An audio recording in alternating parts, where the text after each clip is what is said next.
Okay, well, welcome back for the third and final part of this evolution of the atmospheres and oceans e-lecture. And we'll start literally where we left off last time. It brings us to the modern planet. I always find these shots haunting, but what I want you to see is this is a shot from the moon, actually, one of the Apollo missions. And I first want you to contrast the moon with the Earth. The moon is dry. The Earth is anything but. But I want you to see, and the moon has no atmosphere to speak of, and obviously the Earth has. But I want you to see the dynamics, evidence of a dynamic planet, evidence of a dynamic atmosphere, and evidence of dynamic oceans. This dynamism, this evidence of active systems, this, if you like, is our modern planet. And now I want to think a little bit about our modern atmosphere. Okay, so basic information about our atmosphere. We're going to talk about this a little bit now and more a little bit later. The atmosphere for half of the day, or an amount of the day, is lit by the sun, and for an amount of the day, depending where you are, what time of year, it's in darkness. The chemistry under those two conditions is radically different, and you can consider the oxygen as and you can consider the atmosphere as a photochemical reactor. Light, effectively, when the atmosphere is lit, you are pushing in energy in terms of photons. You're allowing things to happen. You're allowing chemistry to occur. And then when the sun goes down, as it were, the atmosphere is not lit, all of that energy which has been used to make reactions and make energetic species, so effectively large amounts of that energy are stored chemically in the atmosphere. Then at night the atmosphere slowly runs down energetically as different chemistry takes over. And we're going to look at some of those bits of chemistry in the next few minutes as we wrap this lecture up. This is an interesting little table. I've split the planet up into its four systems. It's four biogeochemical systems. A lithosphere, that's the rocks, the earth, the solid bit, the oceans, the atmosphere, and life. The first thing I want you to notice is that whilst the lithosphere is massive, the life is not 10 times smaller, but 10 to the power 10 smaller. So it's effectively 10 billion times smaller in terms of mass than the lithosphere. And there is a progression from lithosphere, oceans are smaller, atmosphere is smaller, life is smaller still. But now I'd like to introduce you to Tor. Tor is the symbol for residence time. The number of seconds, months, years, millions of years that the system is turning over on. It's a bit like half-life. It's different from half-life, but residence time is a very useful measure. So for the massive lithosphere, the residence time is equally massive, maybe 100 million years, which is the sort of time scale that the processes are turning over material in the lithosphere. The smaller the mass gets, the reservoir mass gets, the faster the residence time gets. So 100 million years there. The atmosphere this is in years, so it's about 100th of a year, which is days. Biota, that's on the minutes and seconds scale. Something to think about is that actually the size of the reservoir is inversely proportional to the residence time, or if you like, the degree of dynamism. So you've got material in this tiny reservoir of the biota turning over massively fast, whereas of course in the lithosphere you've got a huge load of material, yes, but turning over relatively slowly. So we're going to look at some of that dynamism now in the atmosphere. But remember that in terms of planetary systems or any systems, activity is inversely proportional to the mass, or proportional to 1 over the mass, depending on which way you want to think about it. Okay, let's have a more atmosphere description. So the atmosphere isn't the same height all around the globe. It's actually, this is exaggerated, but it bulges at the equator due to gravity and the rotation of the planet. So the troposphere, which is the layer of the atmosphere closest to the Earth at the equator, it can be 17 kilometers high. At the poles, it's only about 9 kilometers high. So if I were to plot the atmosphere properly, you wouldn't see very much deviation from a true sphere, but actually it is quite significantly different. So let's first look at the various parts of the atmosphere. The troposphere is the lowest part of the atmosphere, contains about 80% of the mass of the atmosphere, and we'll look at why in a moment. The stratosphere is the next layer up, that contains about 20% of the mass of the atmosphere. The top of the stratosphere is about 55 kilometers above the ground. Then we have the top part of the atmosphere, the mesosphere, the thermosphere, and the exosphere. Of each of these, and it will become obvious as to why I've done that in a moment in the next slide. The temperature at the top of the exosphere is effectively in that of interplanetary space, and we begin to have difficulties at the top of the atmosphere with the definition of temperature, because there aren't really very many atoms around, and you need to define temperature in terms of molecular velocity, for instance.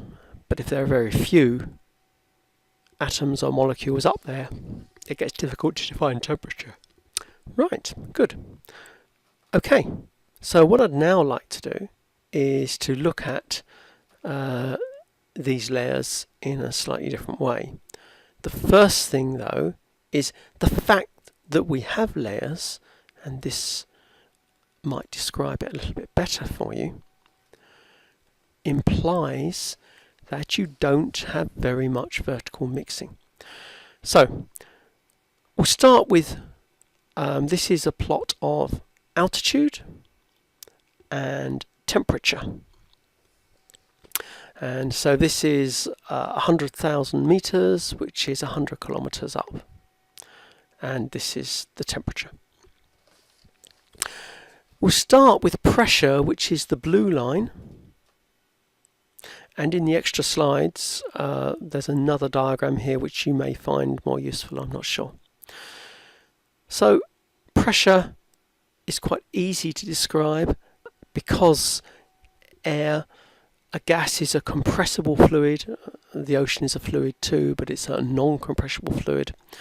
It can be described fairly straightforwardly like this, and you expect an exponential, and actually you get one. So actually all hunky-dory, and the pressure scale is on the top here. But also I've plotted temperature in red, and the temperature scale is at the bottom. Now this is more interesting. First of all, you can clearly see the layers that we've talked about: the troposphere, the stratosphere, the mesosphere, and the thermosphere. Hence there's very little vertical mixing across the boundaries of these layers. The way they're named is the troposphere carries on until you get a pause which is the tropopause, and then you're in the stratosphere, and that carries on until you get a pause, which is the stratopause. Then you go into the mesosphere, the mesopause, and so on. It probably doesn't make very much sense above here to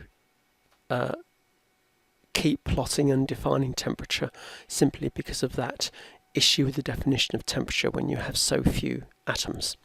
Now, absorption is the key to this, and let's do the obvious thinking.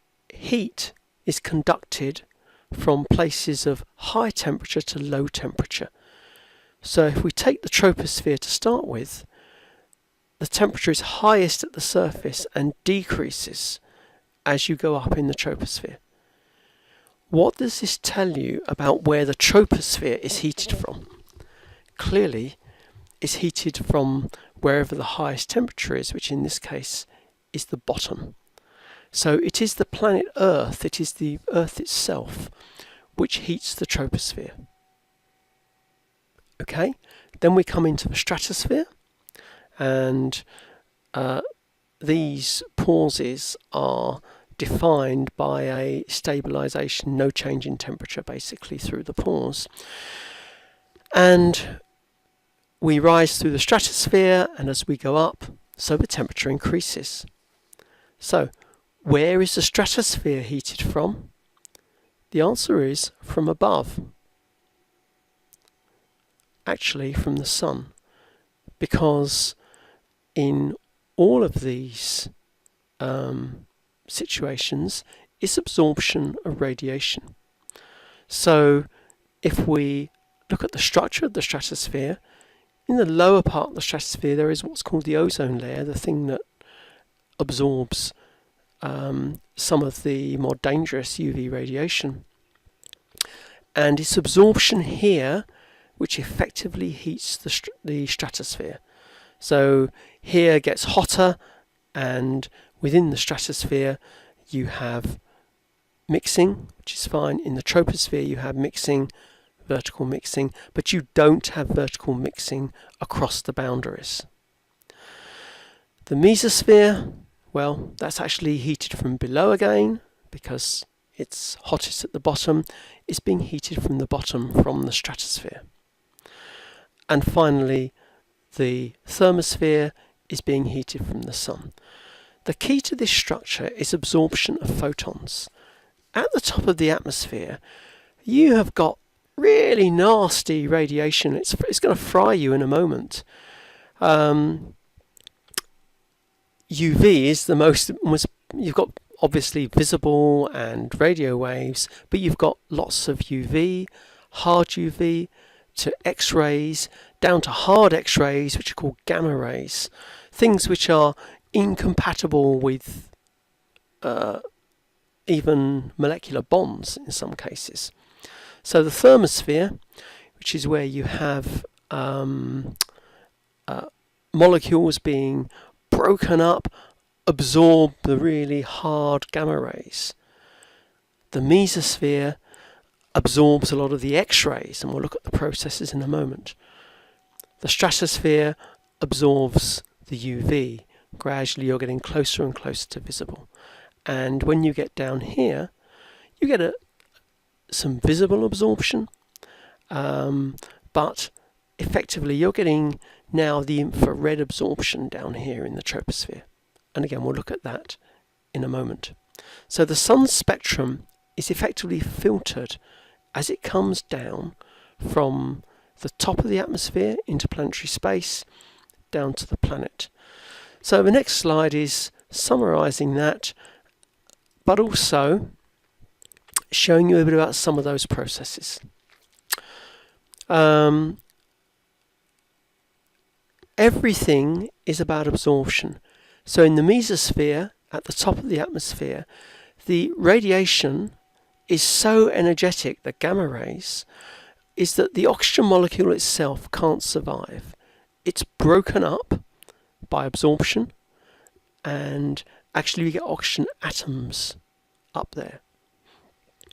And as you come down the stratosphere, you get absorption of the much higher wavelength, lower energy UV, which again prevents that from getting to the planet's surface, but allows heating to occur there. And when you get to the troposphere, that's where it's very turbulent, it's where all weather happens basically. It's heated from the bottom by outgoing infrared and by absorption of molecules in that troposphere. We won't talk about, well, we'll talk a little bit about blackbody radiation in a moment, but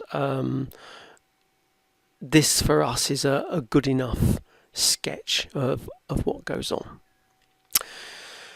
Okay, because you can't really in this day and age talk about absorption of radiation in the atmosphere without thinking about climate, and we're actually going to think about climate in the next lecture anyway, I'd like to just show you a slide from the IPCC which really summarises these absorption effects quite nicely, I think. So we have incoming radiation from the sun.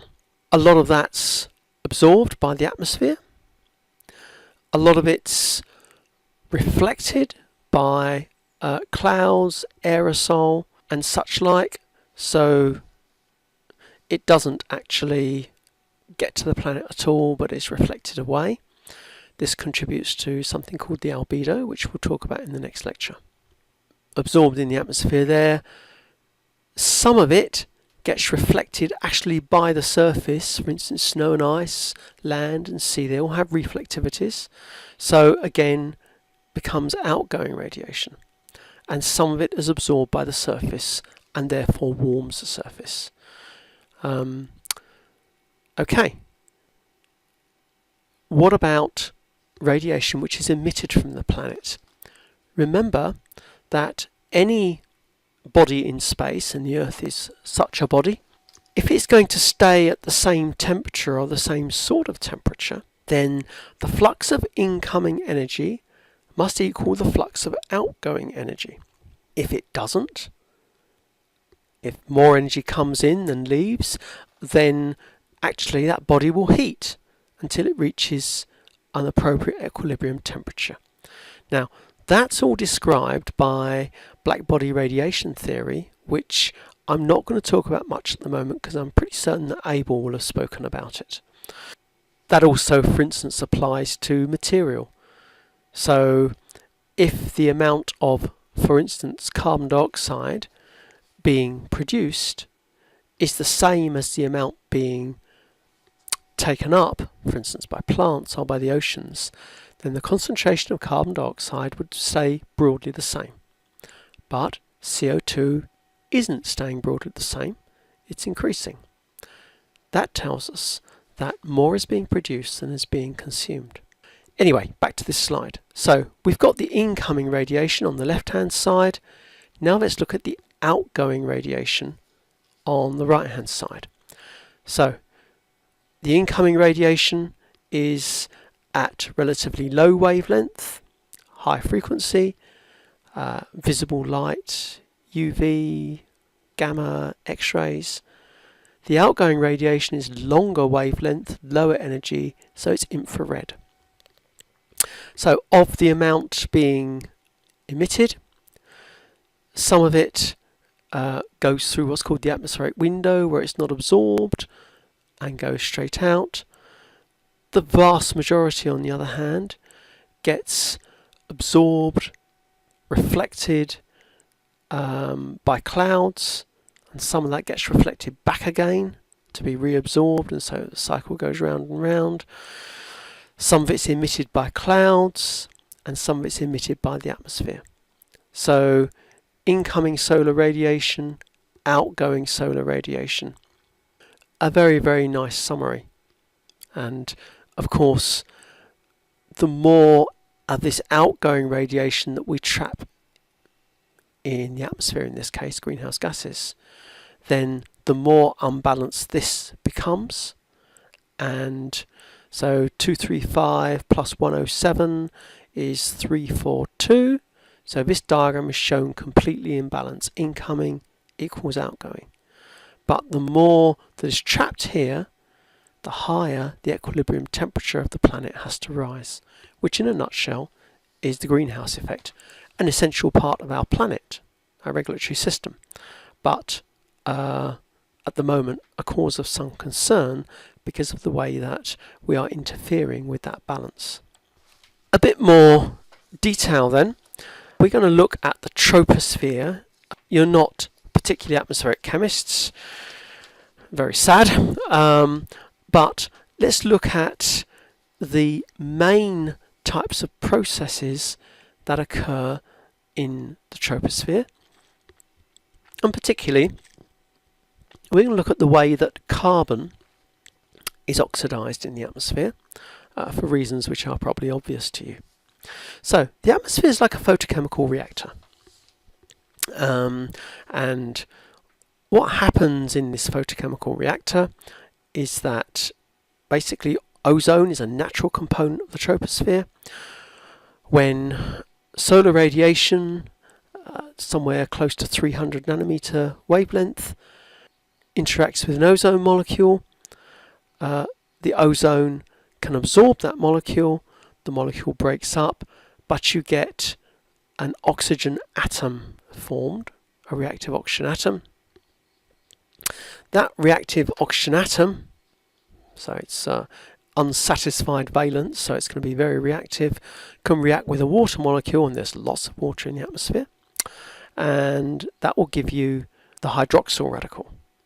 Now, this species, OH dot, is probably the most important species in the atmosphere. It is the effectively the oxidizing initiator, the oxidative initiator of most reactions in the atmosphere. So what I'm going to show you now is just show you using a simple example of how the atmosphere deals with carbon. Most of you have if not a gas cooker, you know what I'm talking about, in that you burn methane with oxygen to produce carbon dioxide and water. Now, that's a hot flame because there's many moles of reaction happening and the energy given out is plenty, so you have heat, you can cook on it. Pretty much exactly the same chemistry happens in the atmosphere. It's the same chemistry, it's combustion chemistry, except it's happening more slowly, so it's a cold flame and you can't see it, but nonetheless that is the chemistry. Now, all the year round, trees, plants are giving off large, long chain molecules, terpenes. There's so many. I'm not going to deal with that level of detail. But large molecules with maybe 20 carbons, 10 carbons. I'm going to show you this mechanism, which is, I call it the crocodile mechanism. I think I'm probably the only person that calls it that though, of how the atmosphere actually burns these long chain carbon compounds. I'm going to start with methane as the example, as in your gas cooker, which has only got one carbon, but it can show you the steps. So the first step is always the same. The hydroxyl radical, massive unsatisfied valence, think of it as some raving Viking marauder. It bumps into a molecule of methane and just doesn't ask please or thank you, just rips out a hydrogen, so it now becomes water, but leaves a methyl radical in its place. The hydroxyl radical is much more reactive than the methyl radical. A good rule of thumb here, the size of a radical tells you how reactive it is. A small radical is more reactive generally than a large radical. The chemistry is about stabilization within a extended structure, which is outside of the range and scope of this module, so I won't bore you with it.